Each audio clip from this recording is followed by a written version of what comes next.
আপুনি কংগ্ৰেছ চৰকাৰৰ দিনতো বহুত আঁচনি দিছিলে 100 প্ৰায় 86 মান আঁচনি কংগ্ৰেছৰ দিনৰে আঁচনি আছিলে এতিয়া নামবোৰ বদলাই এইবিলাক অদল বদল কৰা হৈছে কংগ্ৰেছৰ দিনত কিন্তু আঁচনিও দিছিলে স্বাৱলম্বিতাও আছিলে এতিয়া আপুনি যেহেতুকে ক'লে মোক আঁঠুৱা সূতা কম্বলৰ কথা ক'লে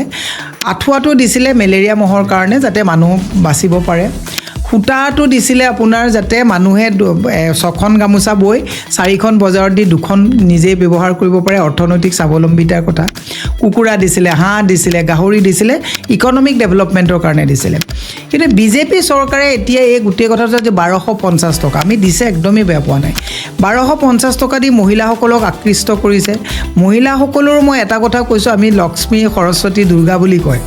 আগতে দেৱদেৱতাসকল যেতিয়া বিপদত পৰে গোটেই অস্ত্ৰবিলাক মহিলাৰ হাতত দিছিলে মানে বুদ্ধি লক্ষ্মী সৰস্বতী গোটেইবিলাক মহিলাৰ তাত আছিলে